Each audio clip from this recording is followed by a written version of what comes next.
ካህን ሆኖ በሰው ፊት አህዛብ ባለበት ፊት እኔ ባርክ ያለው ብሎ ቀለበት የሚሰጥ በአደባባይ በሶሻል ሚዲያ የሚታይበት ሄዳችሁ ብቻ ወለተ ማርያም አስካለ ማርያም ያላችሁ ጸበረጭቶ 10 ብር አምጪ 15 ብር አምጪ ማለት ይሄ ተገቢ አይደለም። ግን ለምን እንደዚህ ሆነ?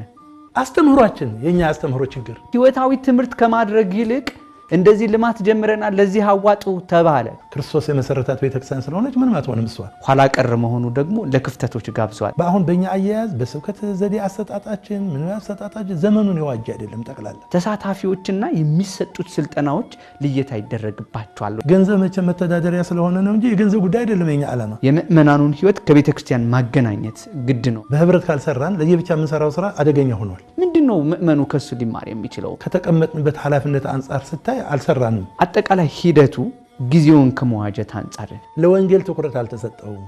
አስተዳደሩ አብዛኛው ገንዘብ ላይ ነው እየሰራ ያለው።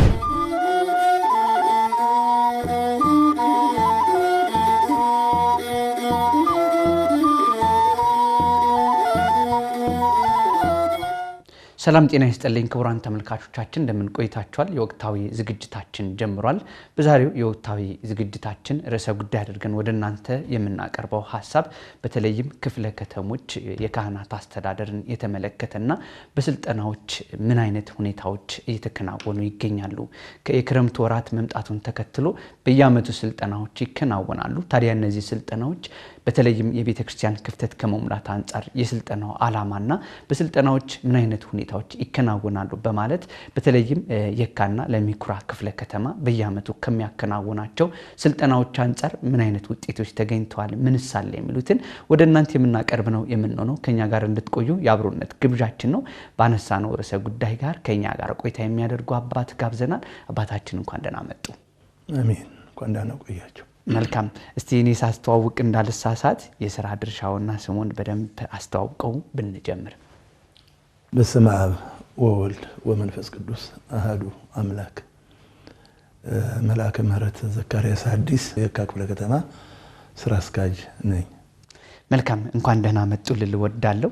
እንግዲህ ያው ቤተክርስቲያን በመታደርጋቸው አገልግሎቶች ውስጥ ሁሉን አቀፍ ተደራሽነት እንዲኖርና የቤተክርስቲያን ተልኮ በሚፈልገው ልክ ውጤታማ እንዲሆን በካህናት አባቶቻችን በኩል የሚፈጸመው አገልግሎት ቅድሚያውን ይወስዳልና ያው እናንተም በየዓመቱ የምታከናውኑት የካህናት ስልጠና የካህናት ብቻም ሳይሆን አጠቃላይ ያሉትን በአስተዳደር ውስጥ የሚገኙ አባላትን ጨምሮ የሚሰለጥኑበት ስልጠና አለና እንደው በየዓመቱ የሚከናወነው ስልጠና ትኩረቱ ምን ላይ ያደርጋል?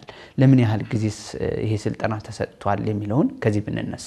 እንደሚታወቀው ቤተክርስቲያናችን ታላቅ ቤተክርስቲያን አንጋፋ የሆነች ቤተክርስቲያን ናት።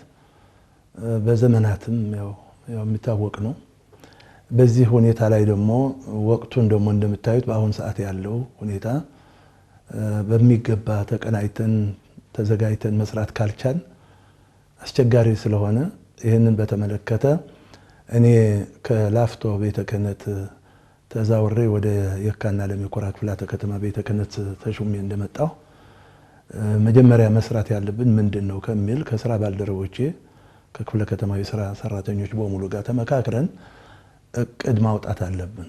እቅድ ካላወጣን በእቅድ ካልተመራን ዝም ብለን ብቻ የሚመጣውን ጉዳይ ብቻ ይዘው ማስተናገድ ብቻ ከሆነ መፍትሄ ላይኖር ይችላልና በእቅድ መስራት አለብን ብለን ተመካክረን ከዛ ቀጥሎ እቅዱ በምን ዙሪያ መሆን አለበት የሚለውም ተነጋገርንና እቅዱ ወደ እቅድ ከመግባታችን በፊት ግን ብቻችን ብንሰራ ውጤታማ እንሆናለን ወይ? ምክንያቱም የቤተክርስቲያን ጉዳይ ያው እንደምታውቁት ሰውና እግዚአብሔርን ማገናኘት ነው። የቤተክርስቲያን ጉዳይ ሌላ ዓላማ የለንም። ሰንበት ትምህርት ቤት ቢባል ካህናት ብንባል ጳጳሳቱም ሁሉም ብንባል ዝሮ ዓላማችን ምእመናንም አንድ ናት። አንደኛ ተስፋ የምናደርጋት የእግዚአብሔር መንግስት ለመውረስ ነው።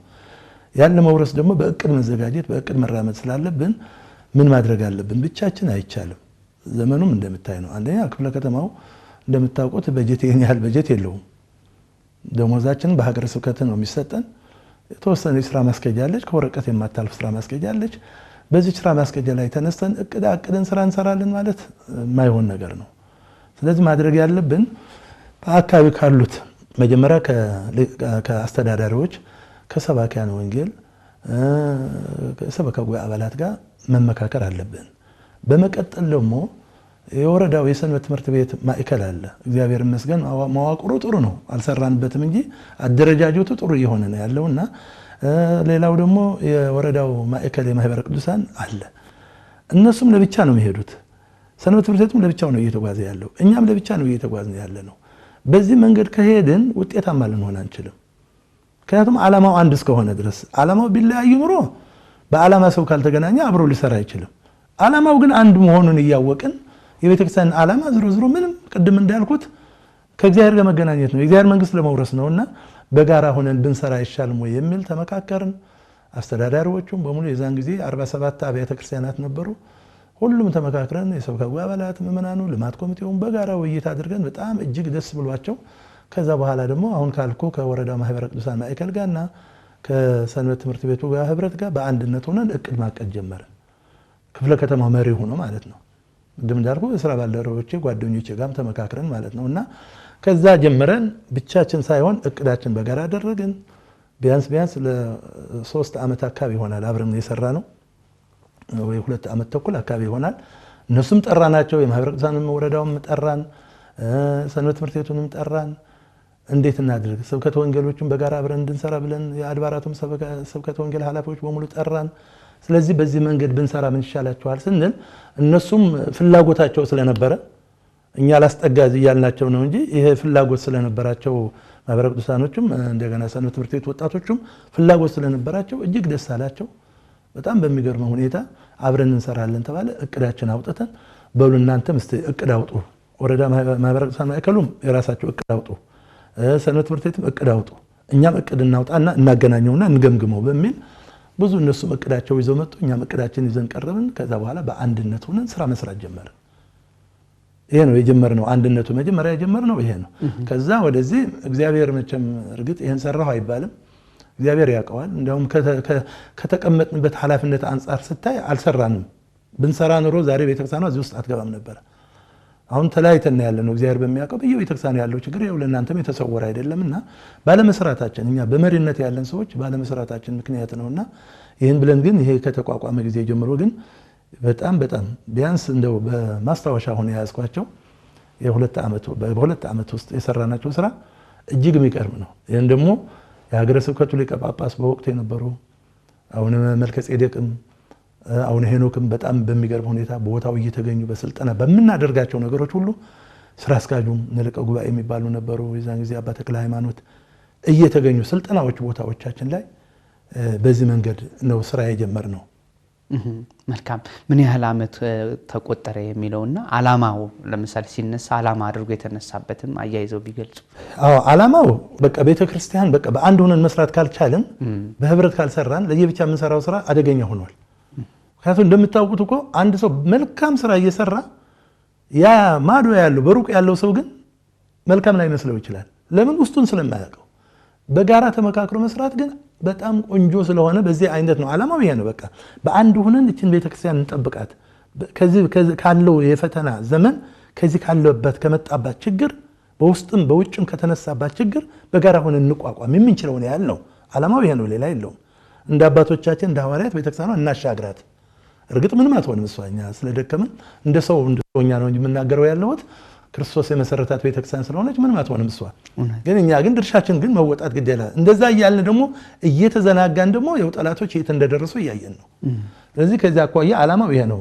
መጀመሪያ የጀመርነው ግን ምንድነው ያደረግነው መሰላችሁ? ወደ 15 ይሆናሉ ብያለሁ።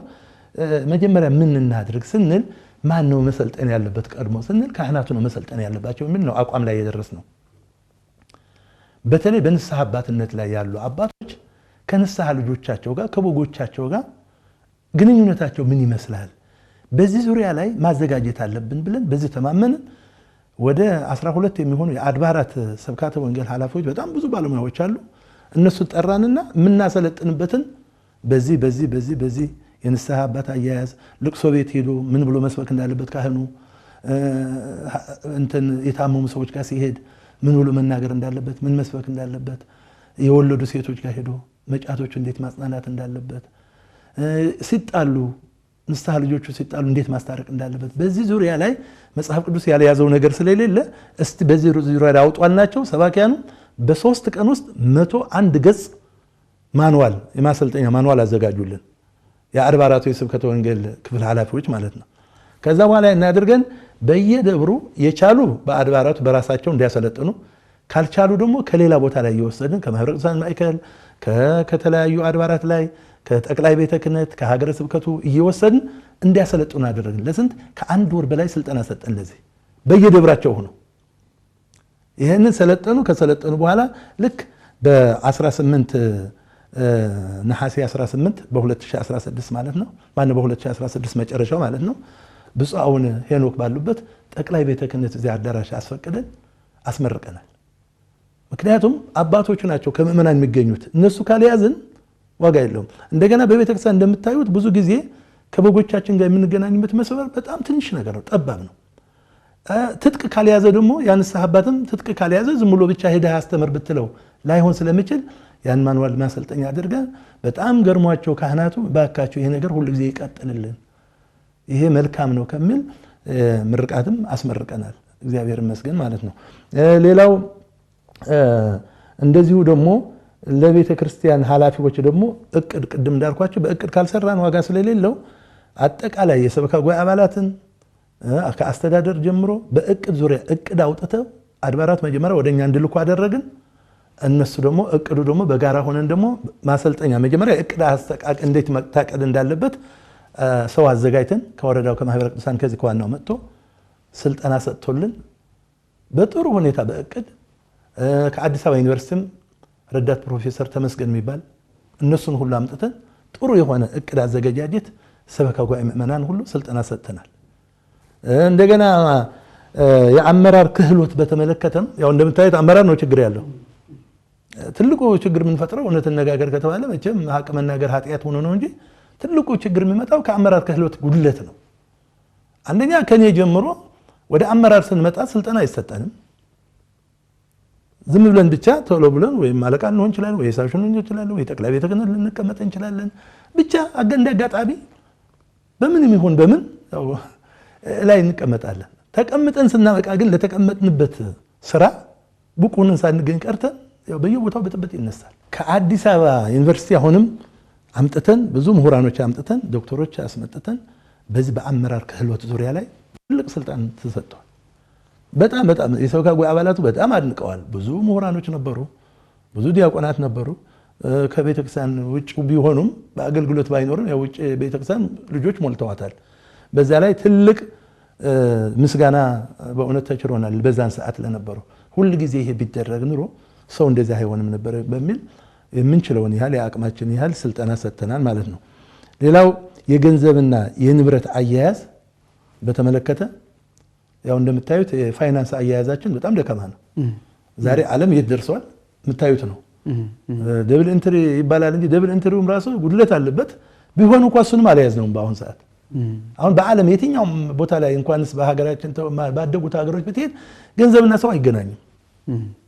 በቃ በሲስተም ነው የሚተላለፈው። እኔም ትንሽ ወደ ውጭም አይቻለሁና ጭራሽ ገንዘብ ኪስህ ላይ አትይዝም። አሁን ግን እኛ ጋር ግን ያቺ የድሮ የተለመደችው የአራት መደብ ሂሳቦች አሉ። እሷ መደመር፣ መቀነስ፣ ማባዛት፣ ማካፈል እነሱን ብቻ እንደውም አንዳንድ ምሁራን በዚህ ላይ የጻፉት ቤተክርስቲያኒቷ የምትጠቀምበት የሂሳብ አሰራር በ17ኛው መቶ ክፍለ ዘመን የነበረው ነው። 17ኛው አሁን 21ኛው ላይ እንገኛለን እና ቤተክርስቲያን የስርዓት የጥበብ የሁሉ ባለቤት ሆና እያለ ግን በተለይ አሁን ከጠቀሱት አንፃር ፋይናንሱ ላይ ሲነሳ ግን ኋላ ቀር መሆኑ ደግሞ ለክፍተቶች ጋብዟልና ይሄ ነገር በጣም መሻሻል ያለበትና በብዙዎች ዘንድ ወቀሳ የሚደርስበት ጉዳይ ነውና ጽሁፎችም በዚህ ጉዳይ ላይ መጻፍም የጻፉ ምሁራን አሉ ለማለት ነው። አዎ ትክክል ነው። ይሄ ትክክል ነው። አሁን ምን አደረግን? አንዳንድ ጎበዞች ግን አሉ በደብል ኢንትሪ የሚሰሩ በክፍለ ከተማችን የሂሳብ ባለሰራተኞች አሉ፣ ግን በቁጥር ናቸው። አካውንቲንግ ምሁራን የሆኑ ሰዎች አሉ፣ ግን በቁጥር ናቸው። አሁን ምን አደረግን? መቼም በዚህ ሰዓት ሰውን ማባረር ችሎታ የለህም ብለህ ብታባረውም ሰው ነው መቼም አይደለ? መቼም በእናት ማህፀን ይዞ የሚመጣ የለም። ከተማረ ሰው ቀላል ነው። ተወሰነ የአንድ ወር ሂሳብ መዝጋት ከቻለ ከሰለጠነ ቀጥሎ የሚሰራው ያው ተመሳሳይ ነው። የቤተክርስቲያን ስራ እንደምታውቁት ብዙ ውስብስብ ያለ ገንዘብ የለንም። መምጫው የታወቀ ነው። ወይ ሙዳየ ምጽዋት ነው ወይ ሱቅ ኪራይ ነው፣ ሌላ የለውም። ወይ አስራት በኩራት የሚያዋጡ ናቸው። የተወሰኑ 10-15 ማይሞዱ ርዕሶች ነው ያሉት የገንዘብ ማስገኛው። እነሱን አድርጉ ብለን ምን አደረግን? በበጎ ፈቃድ እናሰለጥንላችኋለን የደብል ኢንትሪ ሂሳብ አሰራር እናሰለጥንላችኋለን ብለው ቃል ገብተውልን አንዳንድ ልጆች በራሳቸው እየሄዱ የሚማሩ አሉ። አሁን የሂሳብ አሰራር ነገ ሲስተሙ ይተፋችኋል። አሁን ስልጠና ካልወሰዳችሁ በዚህ አሰራር በዚህ በቆየው አሁን ቅድም ባልከው ዘመንም ይሁን በእኛ እድሜም ልጆችም ሆነን በዚህ አሁንም በ20 በ30 ዓመት ውስጥ ብናይ ይሄ የነበረው አሰራር አያዋጣም። የሚያዋጣው በዘመኑን መዋጀት ያስፈልጋል ከሚል በጣም ትልቅ ባለሙያ ያሉ የሚባሉት የሂሳብ ባለሙያዎች አስመጥተን ስልጠና ሰጥተን ያው በዚህ የተጠቀሙ አሉ። በእኛ ክፍለ ከተማ ብዙ ተጠቀሙ አሉ። ሌላው በአገልግሎት ዙሪያ እንደምታውቁት መንፈሳዊ አገልግሎት ነው ዋናው። መቼም ቤተክርስቲያኑ ዓላማው ቅድም ብያችኋለሁ ገንዘብ መቼም መተዳደሪያ ስለሆነ ነው እንጂ የገንዘብ ጉዳይ አይደለም የኛ ዓላማ። መቼም ሰዎች ስለሆነ ሳንበላ ስለማንኖር እንጂ የሰይጣን የሆነ ገንዘብ ሰውን የሚያፋጀው ያለው ዓለምን በሙሉ የሚያፋጀው ገንዘብ ነው። ግን እቺ ቤተክርስቲያን ግን ዓላማዋ ገንዘብ አይደለም።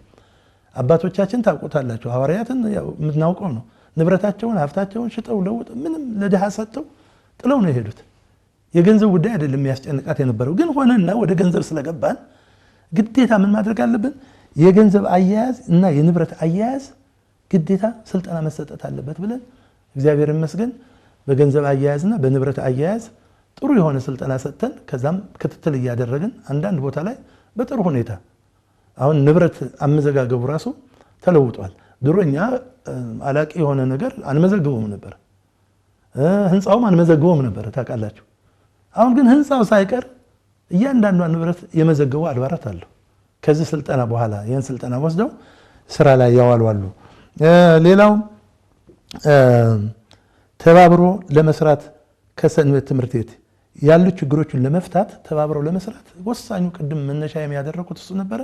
እሱን ለመያዝ ደግሞ ምእመናን ምን አገባቸው፣ ሰንበት ትምህርት ቤት ምን አገባው፣ ይሄ ማለት አስቸጋሪ ነው። ይሄ እንዳይሆን ምን አደረግን እኛ የሰንበት ትምህርት ቤት የአመራር አባላቱ የክፍለ ከተማው ያሉት በሙሉ በ47ቱም አድባራት ያሉት አንድ ቀን የካ ሚካኤል ላይ ስልጠና ወስደናል፣ ተመካክረናል፣ ብዙ ተነጋግረናል። ምክንያቱም በሰንበት ትምህርት ቤትና በቤተ ክርስቲያን ካህናት ያለው ክፍተት የምታውቁት ይመስለኛል። ሰንበት ትምህርት ቤቱ ልክ በቃ ሌላ አገልግሎት እንደሚሰጥ ነው የሚመስለን እኛም። እነሱም ካህናቱ ሌላ አገልግሎት የሚሰጡ ነው የሚመስላቸው። ግን ዓላማው ግን አንድ ነው ብያለሁ። ማህሌት ብንቆምም ቅዳሴ ብንቀድስም ሰዓታት ብንቆምም ሰንበት ትምህርት ቤቱ ብዘምርም ዞሮ አንድ አይደል፣ ሌላ አገልግሎት የለውም። እና ከዚህ አኳያ ቁጭ ብለን ተወቃቅሰናል።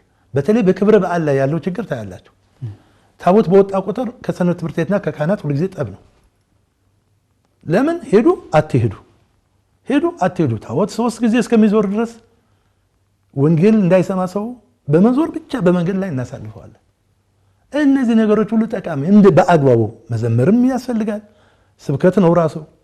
ግን ስንዘምር ሰዓቱን እያየን ወቅቱን እያየን ከዛ በኋላ ከስልጠና በኋላ ግን ሄዳችሁ ፕሮግራም አውጥታችሁ ከአስተዳዳሪዎች ጋር ተገናኝታችሁ የክብረ በዓል ሲሆን ገና 2 ቀን ሲቀረው ፕሮግራም አዘጋጁ። ፕሮግራም ይውጣ፣ ለእያንዳንዱ ሰዓት ይሰጠው፣ በሰዓቱ እንድንጠቀም። የሰንበት ትምህርት ቤት ሲኤምሲ ሚካኤል ብዙ ዓመት ያስተዳደርኩት እዚያ ነው። 9 ዓመት ከ8 ወር ነው ያስተዳደርኩት። ገና በዓል ሲደርስ ነው የምልህ ቀድመን ሳምንት ሲቀረው ከሰንበት ትምህርት ቤት ጋር የምንወያየው ሰዓት ነው የምንወስነው። ልክ በቃ እኔ እንደዚህ ብዬ አለፍ ብዬ እንዲህ ሰዓት ካሳየኋቸው በቃ ይሄዳሉ። በፍቅር ብታየው፣ ምክንያቱም አገልግሎቱ የፍቅር መሆን አለበት። ስለዚህ ከዚህ አኳያ እግዚአብሔር ይመስገን በክፍለ ከተማችን ሙሉ በሙሉ 100% ተስተካክሏል ባትልም የተወሰነ ግን ለውጥ አለ እንጂ እዛ ላይ ከባድ ችግር አለ። ሌሎቹም ላይ እስቲ እንሂድና አሁን እነዚህ የሚሰጡት ታዲያ ስልጠናዎች አሁን እንደጠቀሱት የቤተ ክርስቲያንን አገልግሎት ለማፋጠን ስልጠናዎች ቁልፍ መፍቻዎች ናቸው። እንደዚህ አይነት አስተሳሰቦች እንዲቀረፉ ማለት ኋላ ቀር የሆኑ ሐሳቦች ቤተ ክርስቲያን ዘመኑን ዋጅታ እንድትሄድ ስልጠና ትልቁን ሚና ይወስዳልና ታዲያ የተሰጡት ስልጠናዎች በተለይም አሁን ላይ ቤተ ክርስቲያን ላይ የሚስተዋሉት ክፍተቶችን ከመሙላት አንጻር ምን ያህል ውጤታማ ነበሩ፣ ምን አበረከት የሚለውን ነገር ብንመለከት በተደረገው ላይ እኔ ውጤት መቼም ቢያንስ 50 እንትን ማምጣት እንኳን ቀላል አይደለም። 100% ማምጣት አችልም። ሰዎች ነን። እንደገና የኛ ቤተክርስቲያን ትልቁ ችግራችን በየጊዜው ኮሚቴው ስለሚቀያየር ዛሬ የሰለጠነው ነገ አታገኘው። እሱን ደግሞ ለማሰልጠን እንደገና መከራ እናያለን ድጋሚ እና በአጠቃላይ ግን እግዚአብሔር ይመስገን ብዙ ለውጦች አምጥተናል። ከሚገርም ከዛ ተነስተን ያመጣነው ለውጥ በዚሁ በአንድነታችን ምክንያት በህብረት በመስራታችን ምክንያት ያደረግነው አንደኛ በሶስት የጥምቀተ ባህር ቦታ በሁለት አብያተ ክርስቲያናት ላይ ልዩ ጉባኤ አዘጋጅተን ነው ያደርጋል መምህር ያደርጋል ብዙ መምህራኖች ጠቅላላ ከጠቅላይ ቤተ ክህነት ያሉት ሊቃውንት ዮሴፍ ወስደን ተራ ትምህርት ሳይሆን ህዝቡ በጥምቀተ ባህር ተአምር ተብሎ ጠቅላላ የካባዶ ያለው የጥምቀተ ባህር ቦታችን አይታችሁት ከሆነ በጣም ሰፊ ነው እዛ ቦታ ላይ ራሱ ህዝቡ ቁጭ ብሎ ጥያቄና መልስ ልክ እንደ ሐዋርያው ፍኖት እንደምታደርጉት ማለት ነው ጥያቄና መልስ እየተደረገ ብዙ ሰው ከዚህ በኋላ ከዚህ ቤተክርስቲያን አንወጣም እያለ ቃል እየገባ በቃ እንዲህ ናት ቤተክርስቲያኗ እያሉ ብዙ ለውጥ እንደመጣ አይተናል ያንን የተመለከቱ ምእመናን በውጭም ዓለም ያሉት ከሰንበት ትምህርት ቤት አንድነት ጋር አብሮን የሚሰሩ አሉ ልጆች ብያለሁ ወንድሙ አሜሪካ ያለው ሳይቀር አስተባብረው ዲያቆን መልካም የሚባሉ ወንደሰን የሚባሉ ሌሎችም ወጣቶች አሉ ከኛ ጋር አብረው የሚሰሩ አስተባብረው ከ600 ሰው በላይ እዛው በጥምቀተ ባህር ቦታ ላይ በዚህ ባደረግነው አንድነት ለ600 የኔ ቢጤዎች መቼም ዓለም እንዴት ነው ግማሹ ይበላል ግማሹ ጦም ያድራል ታውቀዋለህ እዛ ላይ ምግብ ተዘጋጅቶ ከ430 ሺህ ብር ሰብስበው እነዚህ ወጣቶች ለዛ ሁሉ እንደገና ምግብ ለሚያበሉ ደግሞ 3 ማህበራት ተደራጅተው ለ600 ሰው ብፁዕ አቡነ ሄኖክ የዛን ጊዜ እዛ ተገኝቶ ምን አሉ በህይወት የከሰራው ስራ ሁሉ ይሄ ነው የሚያስደስተኛል በዛ የተነሳ ደግሞ አሁንም ለ16 ሰዎች በወር 1500 አካውንታቸው ላይ የሚያስገባሉ ይሄ በስልጠናው የመጣው ለውጥ አሁን ባልከው በጠየቀኝ መሰረት ምእመናን ምን ያህል እንደተሰበኩ ከዚህ በላይ ብንሰራ ደግሞ በጣም ደስ ይለን ነበር በሲኤምሲ ሚካኤል ላይ ትልቅ አሁን ያልኩ ጉባኤ አዘጋጅተናል አምባሳደር ጊዮርጊስ ላይ አዘጋጅተናል አጠቃላይ ብዙ አድርገናል እንደገና ለ56 የሚሆኑ በወንድራድ የጥምቀተ ባህር ቦታ በወንድራድ ላይ የጥምቀተ ባህር ቦታ ላይ በምግባረ ሰናይ ነው እሱ ደግሞ የምናደርገው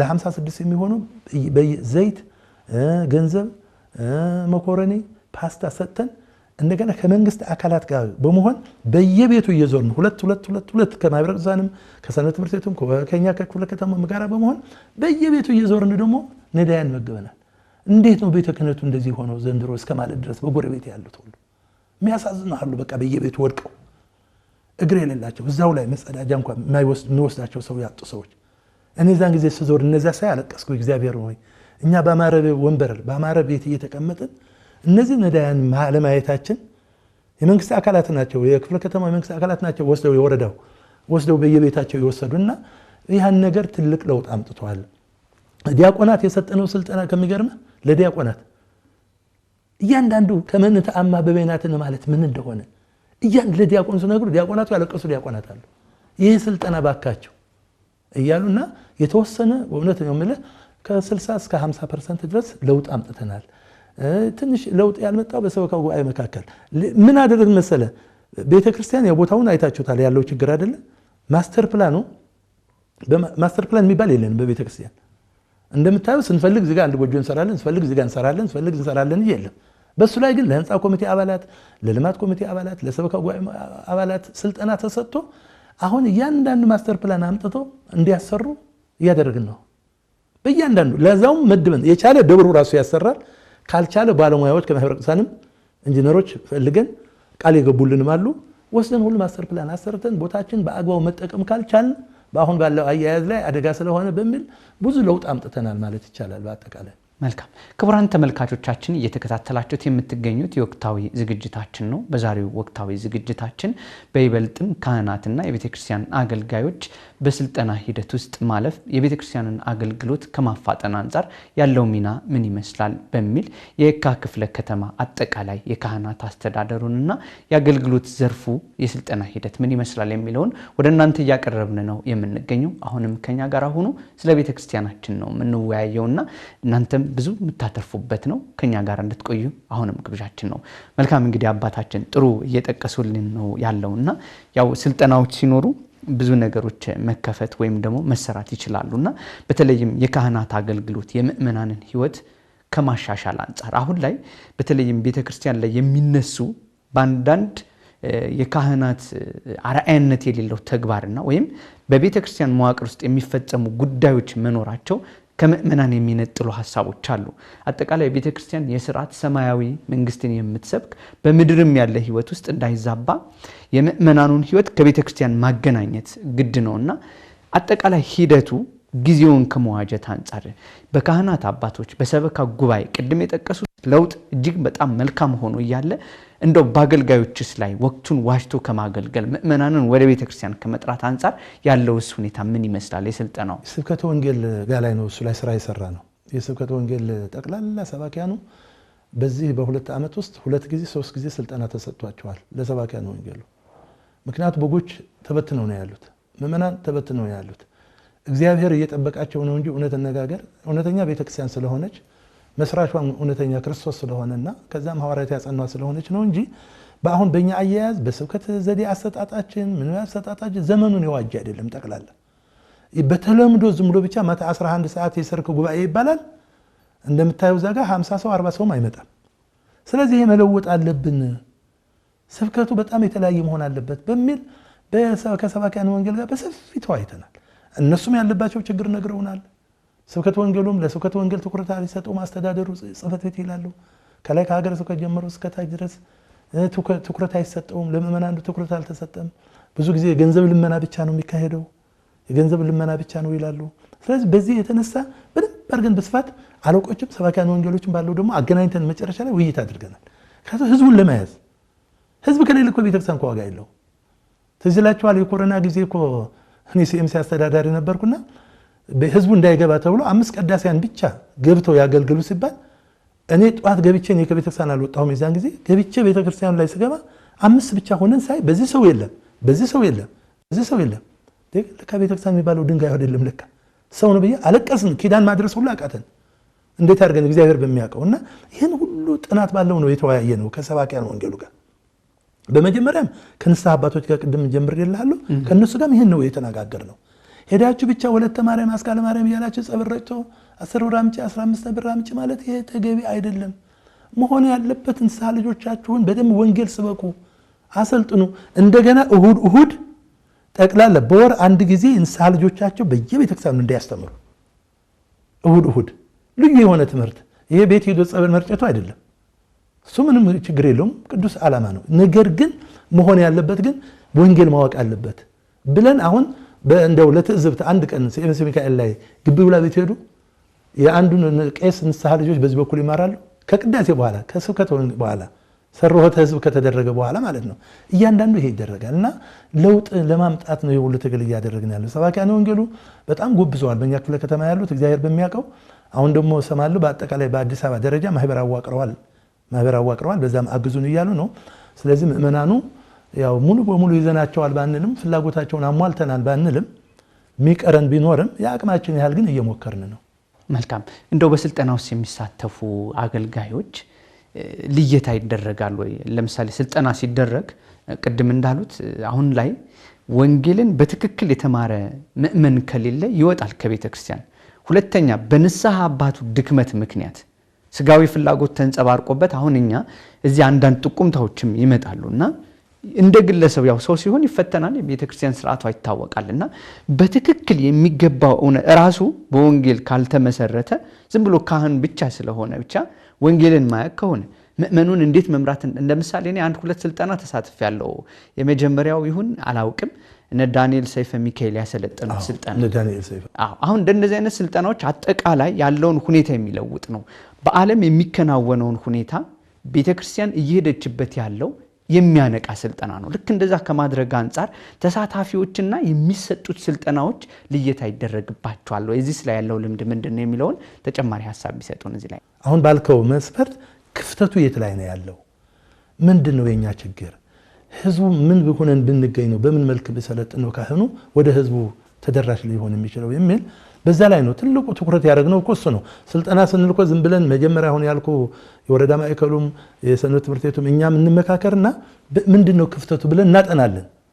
ዝም ብለን አንሰጥም። እቅድ ስናቅድም እኮ እቅዳችን ላይ የዓመታችን እቅዱም እኮ ክፍተቱ በምን ምክንያት ነው የሚል ነውና እያንዳንዱ የሰጠነው እኛ እንግዲህ እንደኛ እንደ እይታችን ከምእመናን ጋር እንገናኝበት መስመር ነው አሁን እየሰጠን ያለ ነው። ቤተክርስቲያኗን የምንታደግበት በቃ ከመናፍቃንም ከዚህ ካለው ከብልሹ አሰራርም እነዚህ ነገሮች ሁሉ እያንዳንዱ በሂሳብ ዙሪያ የሰጠነው ለሰበካ ጉባኤ የሰጠነው ስልጠና እኮ አጠቃላይ ሙሉ ሆኖ ጥሩ የሆነ እይታ ምእመኑ እንዲያይ እኮ ነው ይሄን ያደረግነውና እያደረግን ያለ ነው። አሁን ያልከው ነው፣ በቃ ሌላ የለውም። መልካም ከባለድርሻ አካላት ጋር በተወሰነው ቅድም ነግረውናልና ሌላው ሰንበት ትምህርት ቤትም አሁን አንዳንድ ጊዜ በሌሎች ስፍራዎች ስንመለከት ቅድም እርሶም ተናግረዋልና ዘምረው ከመሄድ ባሻገር ምንም የማይፈለጉበት ሁኔታ አለ። ጊዜው ግን አሁን የሚፈቅድልን አይደለም። ቤተክርስቲያን ድምጿን የሚሰማላት ትውልድ ከላይ እስከ ታች ድረስ ሰንሰለቱን ካልጠበቀ ሁሉን አቀፍ ጥቃቶች እየደረሱባት ነው ያሉት እኛ ባለመስራታችን፣ ቤተክርስቲያን ባለመስራቷ። ምክንያቱም አንዳንድ ጊዜ ወንጌል ሲባል ራሱ አባቶቻችን ይሄ ስልጠና በጣም የእናንተ ልምድም ማካፈል ዛሬም እዚህ ዓላማ አድርገን ስንጠራዎት ይሄን ልምድ በጣም መበረታታት ስላለበት አንዳንድ ቦታ እንደው ከአባቶች የማይጠበቅ ለምሳሌ በስጋ ወደሙ ባልተጋቡ ካህን ሆኖ በሰው ፊት አህዛብ ባለበት ፊት እኔ ባርክ ያለው ብሎ ቀለበት የሚሰጥ በአደባባይ በሶሻል ሚዲያ የሚታይበት አግባብ ነው ያለው። እንደነዚህ አይነቱን በስልጠና መቅረፍ ከተቻለ ክትትሎችስ ታደርጋላችሁ ወይ? አሁን ይሄ ምእመኑ ሲያ ይሰናከላል አባቴ በሚለው ቤተክርስቲያን ወደ ቤተክርስቲያን ማምጣት ሲቻል ጭራሽ ዓለም ህጋዊ የሆነውን ነገር ከስርዓት ውጪ አድርጎ መፈጸምም ራሱ ስልጠናው ክብረ ክህነቱ የጋብቻ ዓላማ አንድ ካህን አውቆ በዚህ ልክ ካላስኬደ በህገ ወጥ መንገድ ከተገኘ በራሱ ምንድነው ምእመኑ ከሱ ሊማር የሚችለው? ቁጥጥር ከማድረግ አንፃር ተገቢውን እርምት ከመስጠት አንፃር የእናንተ ሂደት ምን ይመስላል የሚለውን ተጨማሪ። እሺ ሁለት ነገሮች ይመስሉኛል አሁን ያነሳቸው። አንደኛ በሰንበት ትምህርት ቤት አያያዝ ያለው ሁኔታ፣ ሁለተኛ ደግሞ አጠቃላይ ቤተክርስቲያኗ የምእመናን የጋብቻም ይሁን የምን ስርዓተ ቤተክርስቲያንን እንዴት መጠበቅ ይቻላል በሚል ይመስለኛል። ስለዚህ የሰንበት ትምህርት ቤቱ አያያዝ ቅድም ሞክሬዋለሁ። ሰንበት ትምህርት ቤትና እኛ ፍጹም አልተገናኘንም። እውነቴን ነው የምልህ።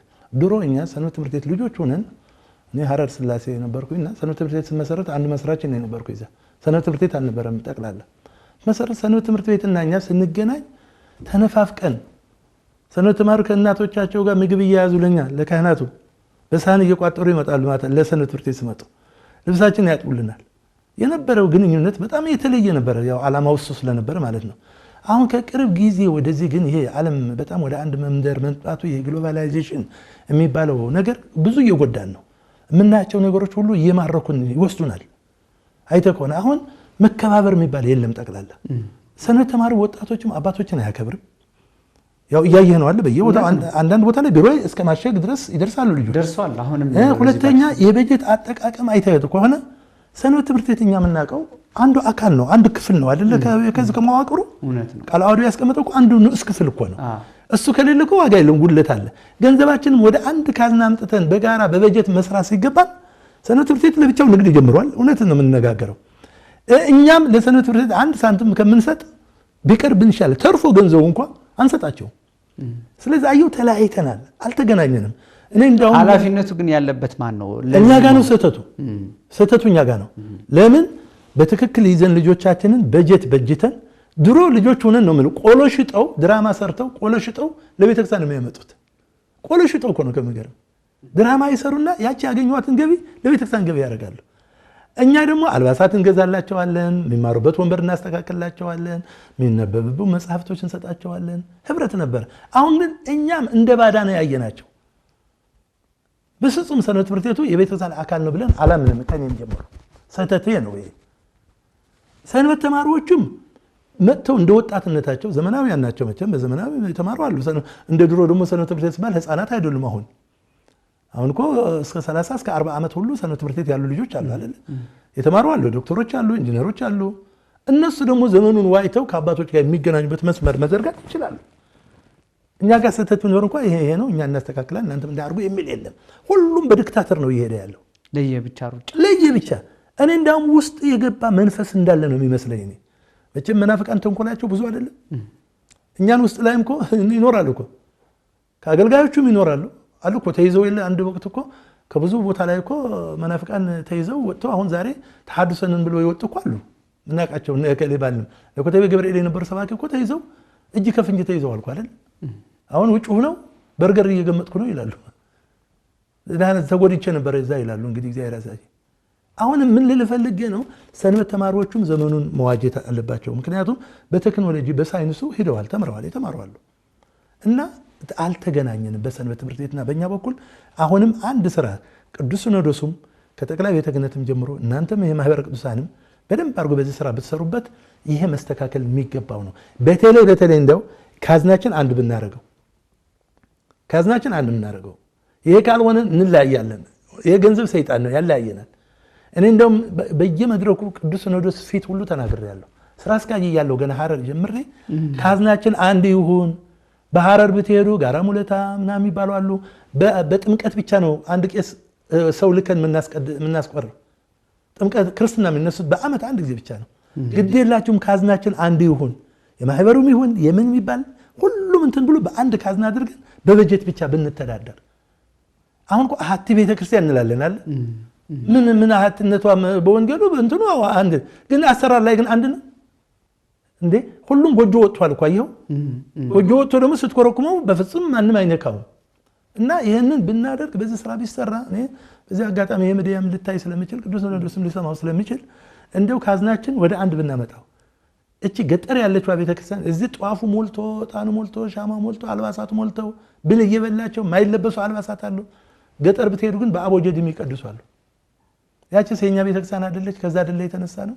ስለዚህ መዋቅሩ አንድ ካላደረግ ነው አሁንም በሰንበት ትምህርት ቤትና በአስተዳደር በኩል ያለው ክፍተት ከባድ ክፍተት አለ። በገንዘብ ዙሪያ ነው ትልቁ ክፍተት። እውነትን ጋር ሌላ አይደለም። ትምህርትስ ይሰጣሉ ወይ? ለምሳሌ አሁን አንዳንድ ቦታዎች እኛ ዝም ብለን ቼክ ስናደርግ ሰንበት ትምህርት ቤቱ ለብቻው ይሮጣል። ምናልባት አሁን ላይ የሰንበት ትምህርት ቤቶች አንድነት ወጥ የሆነ ትምህርት አዘጋጅቶ እየሰጠ ነው። ከዛ ቀደም ግን በነበረው ለማየት ለመታዘብ እንደሞከር ነው የደብረ አስተዳዳሪው ስለ ሰንበት ትምህርት ቤት ህይወት ትምህርት አይመለከተውም። ገንዘብና ገንዘብ ብቻ ነው። ሰው ነው መሰራትና መለወጥ ያለበት እና ሰበካ ጉባኤ ኃላፊነት አለበት። በሱ ስር ነው ያለው። ምንድነው የሚማሩት? አንደኛ ተሐድሶ ትምህርት ቢሰጣቸው የሚያውቀው የሚመዝነው ይል ኃላፊነት ግን ተሰጥቶታልና እሱንስ እንደው ከማስተማር ከመቆጣጠር ያለውን ነገር ወደ አንድ ከማድረግ ምክንያቱም እኛ ከሃት አብያተ ክርስቲያናት ስንታይ በዚህ ረገድ በጣም ብዙ ክፍተት አለብን። ቀድመን ጀምረን ኋላ እየተከተልን እንደው ስለነሱ ታሪክ እያወራን ትምህርት ሆኖን ምንቀጥልበት መንገድ ጠፋና አንዳንድ ቦታዎች ሰንበት ትምህርት ቤት አስተዳዳሪው ፖሊስ የሚያሳስርበት ሰንበት ተማሪው እንትን የሚልበት በዚህ ልክ የቤተ ክርስቲያን እንትኖች አደጉና ለምሳሌ ባለፈው ዓመት እንደሰማነው የአዲስ አበባ ሀገረ ስብከት ውስጥ የተሰሩ ብልሹ አሰራሮች ነበሩ። እንደነዚህ አይነት ስልጠናዎች ሲኖሩ በማስተማር ውስጥ ያለ ከገንዘብ ውጪ የሆነ ነፍስን የማትረፍ በወንጌል የማስረጽ ነገሮች ሲመጡ ማዳን ይቻላልና ትምህርት ውስጥ ላይ ልዩነት የለም ወይ? አለ አናያቸውም ጭራሽ። እውነትን ገር አለ። እኔ ማለቃ ነበርኩ አይደል? ግጥ እግዚአብሔር ይመስገን ያው አሉ ሰንበት ትምህርት ቤት ይሰማሉ፣ የሚዲያም ይሰሙታል። ቡልቡላ መድኃኔዓለም ነበርኩኝ፣ እዛም ነበርኩ። ከሰንበት ትምህርት ቤት ጋር በጣም ግንኙነት ነበር። በጣም ምክንያቱም ይገባኛል። ወጣቱ ተተክቶ ውልድ ካልያዝን የኛ ብቻ ቤተክርስቲያን ማቀደስ ቅድም ነግሬሃለሁ። በኮሮና ጊዜ ብቻችን ቀርተናል ብያለሁ። ይሄ ስለሚገባኝ ከሰንበት ትምህርት ቤት ጋር የሚጠይቁን ጥያቄዎች ሁሉ እናሟላለን። የአቅማችን ያክል መጠየቅ ትችላላችሁ። የሰንበት ትምህርት ቤትን መጠየቅ ትችላላችሁ። አዳራሽ መማሪያ ያስፈልጉ ቦታ ያስፈልጉ እንሰጣቸዋለን እንላለን። ግን ጠለቅ ብለን ውስጥ ገብተን ግን ምን እየተማሩ ነው? ትምህርቱ ምን ይመስላል? ምንድነው አስተምረው? የሚያስተምራቸው ሰውዬ ማን ነው? አሁን ሁሉም ተቀይሯል። አይተህ ከሆነ ከበሮ አመታት ሁሉ ሰንበት ትምህርት ቤት ተቀይሯል እኮ። የለም እኮ አሁን እኮ ዷ ነው የሚያደርጉት። በቃ ዝማሬው ተቀይሯል። የለም የቅዱስ ያሬድ የሚባል ነገር የለም። ይሄ ታዲያ ስህተቱ የማን ነው? የኛ ነው። እዛ ጋር የሚመደቡ መምህራን አሰልጣኞቹ ቢያንስ ወር የሚያስጠናቸው ሰው ማን ነው? ከበሮ ስመቱ እዛ ላይ ከበሮ የሚያስተምራቸው ማን ነው? እዩትስ በክብረ በዓሉ ላይ የድሮ ሰንበት ትምህርት ቤት ነው አሁን ያለው አመታቱ ብታዩት። እና ይህንን ሁሉ ስህተቱ ግን ዝሮ ዝሮ እኛ ጋር ነው የምልህ። ምክንያቱም አንድ አለቃ ተሾሞ ሲሄድ ምንድነው እዛች ጋር ፓትርያርኩ የሚፈርሟት አለች። ቅዱስ ፓትርያርኩ የሚፈርሟት ላይ ሰንበት ትምህርት ቤትን ማጠናከር፣ ልማትን ማጠናከር፣ ስብከተ ወንጌልን ማስፋፋት ትላለች። ወረቀቱ አይታት ከሆነ በቃ ለጊዜው አውደ ምሕረት ላይ ትነበባለች እንጂ ከዛ በኋላ የት እንዳለች ማናቃትም ያቺ ወረቀት። በዛ አንሰራም። ይሄ ሀቅ ነው። በቃ ድክመታችን እኔም ራሴ እኮ ነው እየወቀስኩ ያለሁት አይደል? ድክመታችን ይሄ ነውና አልገባንም። አጠቃላይ ሁላችን ወደ አልሆነ አቅጣጫ ነው ሄደን ያለ ነው እና በዚህ በኩል ይሄ ነው። ቅድም በነገርከን አንዷ ጥያቄ ግን እቺ ለምሳሌ ሰርግ እንግዲህ ጋብቻም ይሁን ምንም ይሁን ሁሉም መፈጸም ያለበት በቤተ ክርስቲያን ነው አይደል? እውነት ነው። ግን እኛ የኢትዮጵያ ኦርቶዶክስ ተዋሕዶ ቤተ ክርስቲያን ትልቁ ድክመታችን እዚህ ላይ ነው። አይታል ስጋው ደግሞ የሚቀበሉ በተክል የሚያገቡ ክርስቲያኖች ውስኖች ናቸው በቁጥር። እዚህ ላይ አልሰራንም እውነት እንነጋገር ከተባለ። ስለዚህ ምንም አማራጭ ስላላስተማርናቸው ሰርግ ሲጠሩን አዳራሽ ላይ እንኳን እኛ አባቶችም ጭምር እየተገኙ እዛ ሰርግ ላይ ምንም የሌለው ላይ አንድ ቦታ ላይ አንድ አባት ተገኝተው ደህና አድርገው አስተምረው ሄዱ። መቼም ማህበራዊ ኑሮ ሆኖብን ነው እንጂ እናንተ ጋር ግን እዚህ ጋር ተክሊል ወይ ደግሞ በስርዓተ ቁርባን ያልተፈጸመ ጋብቻ ላይ ሆቴል ተገኝተን መባረክ ትልቅ ነገር መጣፍ ስህተት እየሰራን ነው። ግን እንድታውቁልን ነው። ብንለያቸው ደግሞ የባሰ ይርቁብናል። አየህ መቼም የሐዋርያት የተሰጣቸው አሕዛብ ላይ እየገቡ አይደል እያስተማሩ የሚያመጧቸው። ከሰርጉ ላይ አንገኝም ብንል ያችን ብትሆን በስመ አብ ካላልንላቸው ሌላ ይርቃሉ ከኛ። ነጣቂ ተኩላዎችን ይጠቃቸዋል። ቢያንስ እንኳን እዛ ላይ ተገኝተን ግን አባቶች በትክክል ተነስተን ስንመርቅ ስናስተምር ማዕዱ ስንባርክ ግን ይሄ ትክክል እንዳልሆነ ግን ተናግረን መውጣት አለብን። ማህበራዊ ኑሮ ሆኖብን እናንተም የበለጠ እንዳሸሹ ብለን እንጂ ከዛሬ ጀምራችሁ ግን ስጋው ደግሞ እንድትቀበሉ እዚህ ያላችሁ ምእመናንም ስጋው ደግሞ ያልተቀበላችሁ ያላገባችሁ ካላችሁ በቤተክርስቲያን ስርዓት አግቡ። ከዚህ በኋላ ግን እኛም አቋም እንይዛለን አንገኝም እያልን አይደለም ክርስቲያኖች መስበክ አለብን እንጂ ትክክል ነው እየፈጸምን ያለ ነው። በፍጹም አሁን በግብጽ ላይ በአሃት አብያተ ክርስቲያናት ብትሄድ የማይቆርብ ስጋው ደግሞ የማይቀበል ክርስቲያን አይደለም። እዚህ ላይ አልሰራንም፣ በቃ በፍጹም አልሰራንም።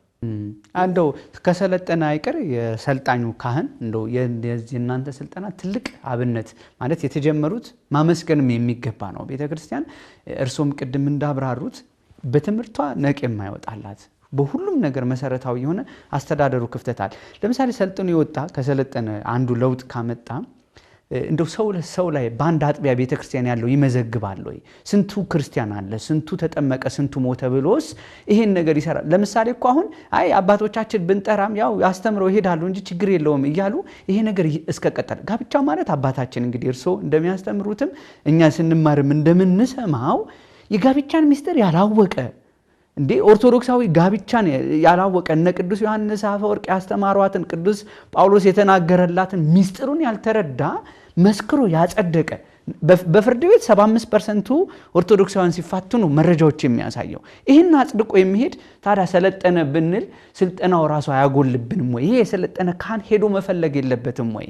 እንደው ይሸሹብናል ብሎ መስጋቱ ተገቢ ነው ወይ አባታችን? አዎ ልክ ነው። ያው መቼም አማራጭ እኮ ስለሌለ ነው ያለው መቼም በሀገሪቱ ያስተምረው ስለምታውቁት ብዬ ነው። ለምሳሌ አሁን ባልከው ባለፈው የመረጃ አያያዝ ስታቲስቲክ እና መዝገብ ቤቶች እነዚህ ጠርተን መዝገበ ሕያዋንና መዝገበ ሙታን ይባላል አለ ቤተክርስቲያናችን ያው ታውቃለህ። የተሟላች እኮ ናት እኮ አንተ ገብረውም እንጂ ቤተክርስቲያኗ እኮ ሙሉ እኮ ናት። እርግጠኛ ነኝ እንደ ገንዘብ ሚኒስትር እኮ የወሰደው እኮ ከኛ እኮ ነው አሰራሩ። አሁን ዘመኑ እያሰለጠነው ለየት ቢያደርገው መነሻው እኮ ቤተክርስቲያን እኮ ናት እንነጋገር ከተባለና ባለፈው ስልጠና ስንሰጥ በባለሙያ በጥሩ ባለሙያ ያስመጠተን ስልጠና ስንሰጥ ይሄን አሁን ያልከው ነው ያደረግነው። አንደኛ ስንት ምእመናን አሉ፣ በአጥቢያ ላይ ስንት በጎች አሉ፣ ልጆቻቸው ስንት አሏቸው፣ ይሄን መዝግበናል። ሁለተኛ እሷ ትመዘግባለች ግዴታ ያቺ ካርድ ለማውጣት ስለሚመጡ እንመዘግባታለን ወደን ሳይሆን ያቺ ካርድ ስላመጡ እንጂ ፈልገናቸው አይደለም፣ ፈልገውን ነው የሚመጡት እነሱ። በዋናነት ግን መዝገበ ሙታን ላይ ግን ትኩረት አንሰጥም። ሁለተኛ ደግሞ ከኛ ምእመናን ስንት ይሄዱ ወደ ሌላ ቦታ ወደ ሌላ እምነት ስንት ነው የሄዱት? ንስሐ አባት ይሄ ያውቃል ወይ? ከዚህ በኋላ ንስሐ አባቶችም ያሰለጠናቸው ይሄ ነው። ልጆቻችሁ በህይወት ያሉትን መዝግባችሁ በህይወት የሌሉትን መዝግባችሁ በህይወት ኑሮው ከእናንተ መስመር የወጡ እነማን እንደሆኑ ለይታችሁ እንድታቀርቡ ብለን ሰፊ ስልጠና የተሰጠው በዚህ ነው። ስለዚህ ይሄን ነው እቺ የደጋገምካት ጉዳይ ግን አሁን ሰርግ ላይ አንገኝም ብንል 90% እኮ የለም ብያለሁ እኮ 90% እኮ ቆራቢ አይደለም እንዴ። ቤተክርስቲያን አይታል ግቢው ሙልት ደስ ይላል አይደል? ስጋው ደግሞ ላይ ግን የሚመጡ ግን ህፃናት ናቸው እኮ አይተኮነ ወይ ህፃናት ናቸው ወይ ትልልቅ እናቶች ሽማግሌዎች ባለብቻቸው ይሞቱባቸው ካልሆነ ግን ለምን እንደዚህ ሆነ?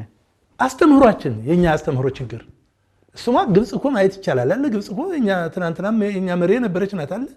ግብጽ ላይ እኮ በምንም ተአምር ያ ሰው ምንድነው መሰለ መስሎት ያለው በቃ መነገድ መስራት ይሄ ስራ መስራት ሁሉ ወደ ስጋው ደግሞ እንዲቀርቡ የሚያደርግ አይመስላቸውም። ኃጢአት መስሎ ነው የሚታያቸው መነገድ። አየው መነገድ ኃጢአት አይደለም። ሰርቶ መብላት ኃጢአት፣ መስረቅ ነው ኃጢአት። ሲነግዱ ሚዛን ማጉደል ነው ኃጢአት። አጭበርብሮ የሌለ ነገር ጨምሮ መሸጥ ነው ኃጢአት እንጂ በትክክል በአግባቡ ነግዶ ሰርቶ መብላት ኃጢአት ነው እንዴ? አይደለም እንዴ? በምሳሌ አድርጎ ያስቀመጣቸው በወንጌሉ ላይ ያለው አይደል እንዴ? ያ ባለ አንዱ ምን እንደተወቀሰ አይተናል። ሌሎቹ ግን አትርፈው 5ቱን 10 አድርጎ ያተረፉ ሰዎች ተመስግነዋል አይደል? ስለዚህ ሰው ምእመኑ ሐሜታም አለው ይላል። እኔ እንደዚህ እላለሁ ይላል። ከሰው እጣላለሁ ይላል። እንዴት አድርገህ ነው የምቆርበው ይለዋል። የሌለ ምክንያት ነው የሚሰጠው። ገባ በቂ ትምህርት ባለማግኘት እንደውም እኮ ትምህርት ላይ ካነሳን አባታችን አሁን ቅዳሴ ላይ የሚመጣውን ህዝብ አንዳንድ ቦታ ላይ ተማሮ ይወጣል። ለምሳሌ ቅዳሴ የእሁድ ቅዳሴ ምን ያህል ሰዓት መቆየት እንዳለበት ፍትሐ ነገሥቱ ባለው ልክ አለመከወኑ በራሱ ትምህርት ህይወታዊ ነው ወይ ራሱ የሚሰጠው አንዳንድ ቦታ ላይ እኔ አሁን ለምሳሌ ሁሉም ሰው ቢጠየቅ ሊያወራው የሚችል እኔ አንድ ምእመን ብጠየቅ እሁድ ቀን አንድ ሰው ቅዳሴው አስቀድሶ በተመስጦ ኑሮ ህይወታዊ ትምህርት ከማድረግ ይልቅ እንደዚህ ልማት ጀምረናል ለዚህ አዋጡ ተባለ። ከዛ መምህሩ መጥቶ አውርቶ የምእመናኑን ህይወት ራሱ አንዱ ስልጠናው የሚሞላው የሩጫ ህይወት ነው ያለው። ህይወቱን መረዳትም ያስፈልጋል። እሁድ ስራ ክፍተቱን ተጠቅሞ ነገ ተማሪዎቹን ትምህርት ቤት ለመውሰድ እኮ ልብስ ማጠብ፣ ምግብ ማብሰል ያለችዋን ጊዜ መጠቀምም አለበት። መምህሩ አስተምሮ አስተዳዳሪው እንደገና ጨቅጭቆ ከዛ ሲወጡ እቱ ሳይባል ስርዓት እየተጣሰ ነው አይደል? እቱ ሳይባል በቤተክርስቲያን ስርዓት መውጣት አይቻል። ህዝቡ ግን አልሰማም ብሎ እየወጣ ነው። ህይወታዊ ትምህርትም አይደለም የሚሰጠው ራሱ ትምህርቱ ራሱ ላይ እዚህ ላይ ምንድነው? አዎ ቅድም እኮ ሰባኪያነ ወንጌል ጋር ስልጠና ስንሰጥ ምን ብዬሽ ነበረ? እነሱም ያነሱት ጥያቄ ነበረ። ሰባኪያኑ ለወንጌል ትኩረት አልተሰጠውም። አስተዳደሩ አብዛኛው ገንዘብ ላይ ነው እየሰራ ያለው፣ ልመና ላይ ነው። አለመታደል ሆኖ ነው እንጂ እኮ መለመን ነበረባት ቤተክርስቲያን። በፍጹም እውነት እንነጋገር ከተባለ አስራት በኩራቱ ብናስተምረው ኖሮ በአግባብ አስራት በኩራቱ ቢያወጣ ኖሮ እንኳን ስመንም ለሌላ እንተርፍም ነበር። ስለዚህ አብዛኛውን ፋሽን አድርገን የያዝነው ታቦት አቁም መለመን ነው። ህዝቡ ምን ያሳዝነኛል። ምን ሆናችሁ ነው እላቸዋለሁ። እንደ አዝማሪ ስም እየጠራ እከሌ ስም ያላሰበውን ከክሱ እያወጣ እንደሚሰጥ እኮ ነው እያደረጋችሁት ያላችሁ ብዬ መድረክ ላይ እናገራለሁ። ስትመጡ ወደ እግዚአብሔር ቤት የእግዚአብሔር ገንዘብ ይዛችሁ መምጣት አለባችሁ። እኛም ጊዜ አንወስድባችሁ።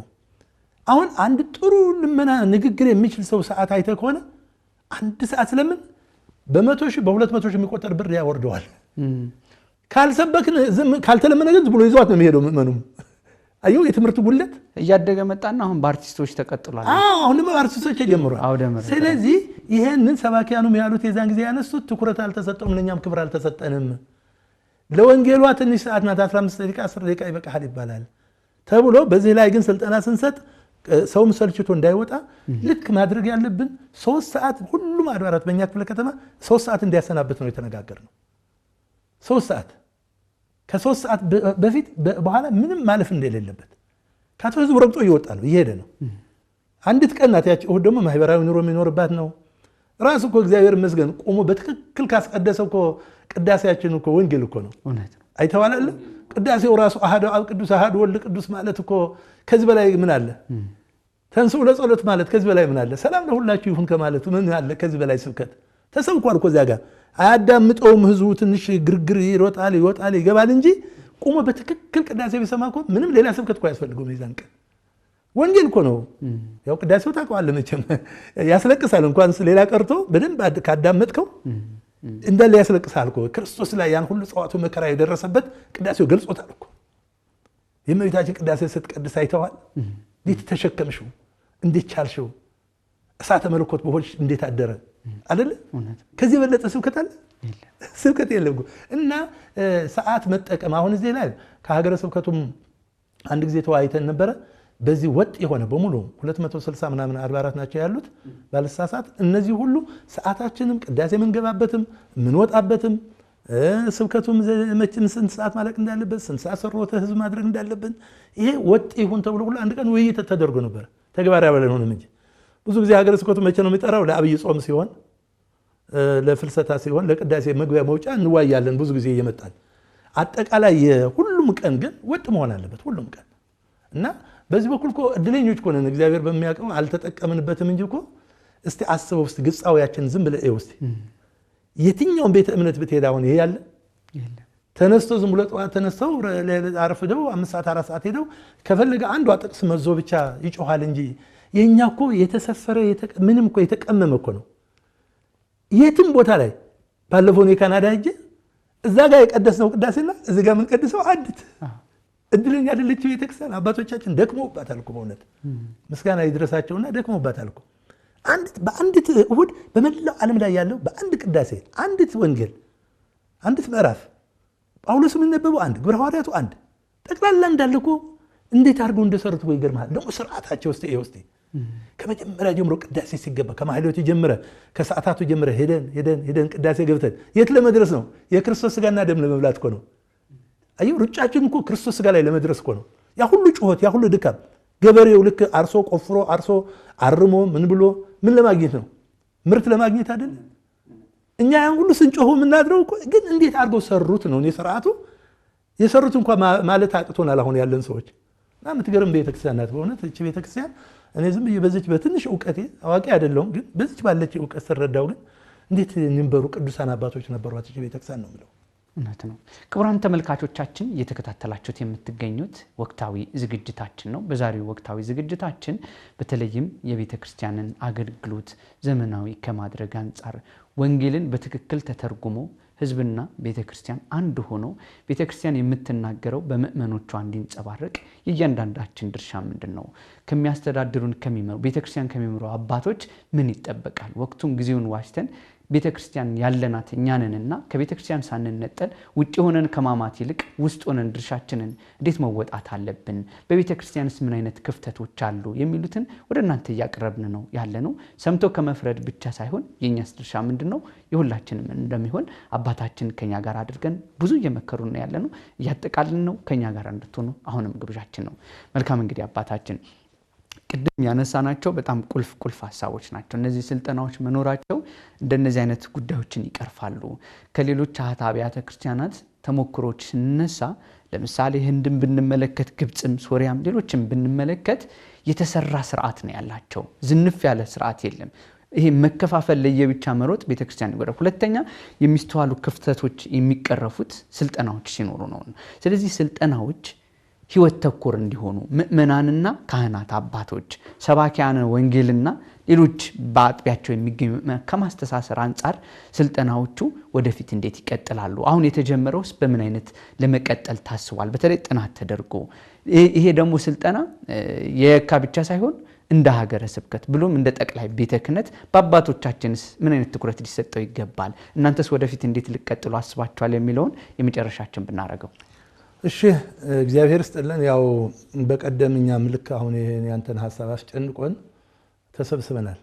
የክፍለ ከተማውም ቅድም እንዳልኩ የወረዳ ማዕከሉም በኮሚቴ የተዋቀረ ስላለ የሰንበት ትምህርት ቤት አንድነቱም በጋራ ሆነን በቀደም በዚህ ነው ስንጨነቅ የቆየ ነው። በየጊዜው ቤተክርስቲያኗ አሁን በዚህ ዘመናት የተወሰኑ ፈተናዎች እየገጠሟት እንዳለ ነው የምናያለን፣ በውስጥ በውጭም። ስለዚህ ምንድነው አሁን እሺ ይሄንን አድርገናል። መጀመሪያ ይሄን መገምገም አለብን። በዚህ 2 ዓመት የሰራናቸው ስራዎች ስልጠናዎች ምን ውጤት አመጡ? ውጤታቸው ምንድነው? ስለዚህ እሱን እንድንገመግም። ሁለተኛ ደግሞ በቀጣዩ ላይ ምን ስራ የሚል እቅድ ያው በጀት ዓመት ሐምሌ 1 ጀምረናል በጀት እናወጣው። አሁን ከሐምሌ 1 ጀምሮ እነሱም እያቀዱ ነው፣ እኛም እያቀድን ነው። ይሄን አድርገን ገምግመን ከዚህ ካቀድናቸው ደግሞ ያልተፈጸሙ አሉ። በጣም ትልልቅ አጀንዳዎች ነበሩን ያልፈጸምናቸው። ሰው መቼም አቅም የለንም፣ ውስን ነው አቅማችን። ቅድም መግቢያ ላይ እንደተናገርኩት በጀትም ስለሌለን ገንዘብ ስለሌለን አሁን እነዚህ የሰንበት ትምህርት ቤት ቅድም ያልኩን ዲያቆን መልካም አቶ ወንደሰን ሌላም አንዲት እህት አለች ስሟ እየጠፋብኝ ነው። እነዚህ ባይኖሩ ኑሮ ለማህበረሰብ እኛ ክፍለ ከተማ አንድ ስራ መስራት አንችልም። እግዚአብሔር በሚያውቀው ለምን መስራት አቅቶን አይደለም። መስራት አቅቶን ሳይሆን አቅም የለንም፣ በጀት የለንም፣ ሂደት የለንም። ሊያሰራ ቢችል ሂደት የለም። ከመዋቅሩ ጀምረ ስታየው ያቺ የተለመደችው ብቻ ስራ ፐርሰንት መሰብሰብ ምናምን ነው እንጂ የሚያሰራ የለም። አሁን እቺም እኮ በራሳችን ፈጥረን የሰራናት ነው። ስለዚህ እነዚህ ልጆች ባይኖሩ መስራት አንችልም ነበርና አሁንም እግዚአብሔር ከፈቀደ ይሄ ያሳለፍናቸው አመታት ምን ሰራን፣ ውጤት ምን መጣ፣ ቀጥሎ ደግሞ ምን እንስራ የሚል ያው ከሐምሌ 1 ጀምሮ ደግሞ አዲስ በጀታችን እንቀርጻለን ብለን ሁላችንም አሁን የአቅማችን ማታ እየቦጫጨርን ነው ያለነውና ዝም ብለን አይደለም እዚህ ስላደረግን ሳንገመግመው አናልፍም። አሁን ግምገማ በቀደም ተሰብስበናል። አሁን ደግሞ ሰፊ ግምገማ ልናደርግ አጀንዳ ይዘናል እና ቀጣይ ላይ ደግሞ አቅማችን ያህል እንደ አቅማችን በጀት ካገኘን በዚህ አጋጣሚ እንደ ሚዲያ የምትከታተሉ ካላችሁ በተለይ በምናወጣው እቅድ ላይ ምእመናን መቼም እግዚአብሔር የሰጣችሁ ትኖራላችሁና በተለይ በድሆች ዙሪያ ላይ የምንሰራው ስራ በመግባረ ሰናይ ላይ ይኸው እንግዲህ ቤተክርስቲያኗ መስራት የሚገባትን ሌሎች እየሰሩት ነው ያሉት። እነ መቄዶንያ ነው እየሰሩ ያሉት። መስራት ግን የነበረባት ትልቁ ምግባረ ሰናይ የሚባል ክፍል አለ በክፍለ ከተማ። አልከሰረችም። ያው የቤተክርስቲያን ልጅ ሰው ነው። አዎ ግን ልናግዘው ይገባል እኮ ቤተክርስቲያኗ ልታግዘው ይገባል። በመስራት እኮ በጣም የሚደነቅ ሰው ነው። እኔም ሄጃለሁ፣ አያዋለሁ፣ ሄዳለሁ። እዛም ጎረቤቴም ስለሆነ እዛም ሄዳለሁ፣ እንተዋወቃለን ከእሱ ጋር። በጣም ጥሩ ሰው ነው። አሁን ደብዳቤ ጽፎልናል ዛሬም ጎብኙልን እያለ። ግን ቤተክርስቲያኗ መስራት አልነበረባትም እዚህ ላይ። በዚህ ይሄ እኮ ነው ምግባረ ሰናይ የሚባል እኮ አንዱ ክፍል ትልቁ ከጠቅላይ ቤተ ክህነት እስከኛ እስከ አጥቢያ ድረስ አለ ክፍሉ። ሰውም ተመድቦበታል። ግን መስራት አልቻለም። ያልሰራ ነው በበጀት ነውና ይሄን የምትሰሙ የኦርቶዶክስ አማኞች የሆናችሁ ሁሉ በእውነት ከጎናችን ሆነን አንድ እግዚአብሔር ከፈቀደ እቅዳችንን እናንተም እድል ከሰጣችሁን አንድ ቀን እቅዶቻችን በዚህ መድረክ ላይ እንድናስተላልፍ ከፈቀዳችሁልን ያን መስራት ብንችልና ሌላውም እንደዚሁ መቼም ከጎረቤት እየተማረ አይደለም የሚሰራው። ከኛ የበለጠ የሚሰሩም ክፍለ ከተሞች እኮ አሉ፣ ጠንካራ ክፍለ ከተሞች አሉ። እኛ ብቻ አይደለንም። ከኔ የበለጡ ጓደኞቼ በጣም ጠንካራ ትልልቅ ልማቶች የሚሰሩ አሉ። ከኔ የበለጠ የሚሰሩ አሉ። እኔ አጋጣሚ ስለጠየቃችሁ ነው እንጂ ከኛ የሚበልጥ እኮ ይሰራሉ። ሀገረ ስብከቱም ይሰራል እኮ ጠቅላይ ቤተ ክህነቱም እኮ ይሰራል። አይሰራም አይደለም። ግን እንደ ማሳያ ለማለት ነው ያደረግነውና ዞሮ እቅዳችንን ጊዜ ከሰጣችሁን ቀጣዩ እቅዳችን መተን እናሳውቃለን። በእቅዱ ላይ የሚያግዙን ካሉ ትልልቅ እቅዶች ማቀድ እንችላለን። በተለይ ሰው ተኮር ከማድረግ አንፃር ሰው ተኮር እሱ አይደለ ዋናው ሰው ተኮር እኮ ነው። ሰው እቅድ ስንል እኮ በምንድን ነው? ዞሮ ቅድም መግቢያ ላይ ብያለሁ እኮ በጎቻችንን ብቻ መጠበቅ ነው የኛ ድርሻ። በጎች ከእግዚአብሔር ጋር እንዲገናኙ ማድረግ ነው አለ። በለመለመ መስክ እንዲሰማሩ ማድረግ እኮ ነው። ሌላ እኮ ወጣን ወረድን ምን አልን እኮ ዓላማው እኮ ይችው ናት አለ። ሌላ ዓላማ አለ? በእምነት መነጽር የምናያትን የእግዚአብሔር መንግስት መውረስ እኮ ነው አለ። እዛች ለመድረስ ግን በጋራ ሆነን የጽድቅ ስራ መስራት አለብን ነው ትኩረታችን። እቅድ በዚህ ብትል ስልጠና ብትል እነዚህ የዘረዘርኳቸው 15ቱ ሄደው እኮ የቤተ ክርስቲያኗ ከፍታ የሚያሳዩ እኮ ናቸው። ሌላ እኮ የለው አይደለ? ቤተ ክርስቲያኗን ከፍታ ማሳየት፣ አሰራራችን ዘመናዊ ማድረግ፣ ከማንም ከጠላት ቀድሞ መገኘት፣ መብለጥ። አሁን ዝም ብሎ ብቻ ሆ በማለት አይደለም። በሆ አይሰራም። በአሁን ሰዓት መስራት ያለብን በስራ ነው ማሳየት ያለብን። እመኑ በጎቻችን ትናንትና እዛ የነበሩ ከኛ የነበሩ በጎች እዛ የሄዱት የሚሰጡት ምክንያት ሁሉ እናውቀዋለን አለ። ያው እርግጥ ማቴዎስ ወንጌል ምዕራፍ 24 ላይ ያለው የዓለም መጨረሻ ምልክቱም የሆነ ይመስለኛል አሁን። ስለዚህ እኛ አሁን ግን እግዚአብሔር ከፈቀደ እናንተም በእውነት ነው የምላችሁ በተለይ ማህበረ ቅዱሳን ብዙ መስራት ትችላላችሁ። ሆን ብላችሁ ካልተዋችሁት በስተቀር በመልካም ግንኙነት አሁን የጠቡ ይበቃናል፣ አይጠቅመንም። በቃ መተቻቸቱ መነቋቆሩ ምን ማለቱ አይጠቅመንም። ይልቁኑ ተገናኝተን ችግር ካለ እንኳን ቤታችን ዘግተን እየተመካከርን ይሄ ቅዱስ የሆነ ህዝብ አላየውም? ያ ህዝብ ደስ አይልም? ይሄን ሁሉ እየተባባልን እኮ እኛ በቀደም በባላገሩ ቴሌቪዥን ላይ ተናግሬያለሁ። ይሄ ሁሉ እየተባባልን እኮ ህዝብ እኮ ንቅንቅ አይልም ከቤተክርስቲያን እኮ። ይገርምሃል እኮ እኔ ይገርመኛል። ቤተክርስቲያን የሰኔ ሚካኤል ሲኤምሲ ሚካኤል ብታይ እኮ ዝም ብዬ እኔ እዛ ላይ ሆኜ ወይ እግዚአብሔር አሁን ማን አመጣው አንተ ያ ደምህ እኮ ነው ያ የቆረስክለት ስጋ የሞትክለት ያንተ እኮ ነው ያልኩት እግዚአብሔር በሚያውቀው። ግን እንደዛ ሆኖ ግን በመድረክ ላይ የምናስተላልፈው ግን ትንሽ ነገር ነው። አይመጥንም ለዚህ ህዝብ አይዋልን አይመጥንምና በዚህ ጉዳይ ላይ እንስራ። የታሪክ ተወቃሽ እንዳንሆን በጋራ ሆነን ብንሰራ ቤተክርስቲያኗን መወነጃጀሉ መከሰሱ ምንም አይጠቅመንም። አንዱ በአንዱ ላይ ጣት መቀሰር የትም አያደርሰንም እና ይህን ብንሰራ ለውጥ ማምጣት ይቻላል ለማለት ነው። እንግዲህ ከጨረስን እግዚአብሔር ይስጥልን። ከልብ ነው በእውነት ማመሰግነው። ጠርተነውት እሺ ብለውን ተገኝተው ቤተክርስቲያኒቷ በምን አይነት መንገድ እየሄደች ነው ምንድነው የሚሉትን እውነት አባቶቻችን እንደ ስንጠራ ቶሎ እሺ ሲሉን አንደኛ እኛ ጋር ብዙ ምእመናን የሚጠይቁት ጥያቄ ይመጣሉ። ከአባቶቻቸው መስማት ይፈልጋሉና እርሱ እሺ ብለውን አክብረውን እዚህ ተገኝተዋልና እንደው ከልብ ነው ማመሰግነው። እግዚአብሔር ያክብርልኝ፣ ቃለ ሕይወት ያሰማልን፣ አስበመምራን ያድና አባታችን አሜን አሜን። ክቡራን ተመልካቾቻችን ስትከታተሉት የነበረው የወቅታዊ ዝግጅታችን በዚሁ መልኩ መቋጫውን አግኝቷል። ቤተክርስቲያንን ለማሻገር ተልኳ ፈጽማ እንድትገኝ እያንዳንዳችን ድርሻ ትልቁን ቦታ ይወስዳልና የተነገሩትን ነገሮች ሁሉ አባታችን ያስተላልፉት መሆን ያለባቸውን ከአቅም ከገንዘብ ጨምሮ ከቤተክርስቲያናችን ጎን በመሆን መነጣጠል ሳይኖር በአንድነት ክርስቶሳዊ ቤተሰብን ማስቀጠል ይገባልና መልእክቶች በዚህ በኩል ተላልፏል። እንግዲህ የዛሬው በዚህ ጨርሰናል። ሳምንት በሌላ እንገናኛለን። ቸር ቆዩልን።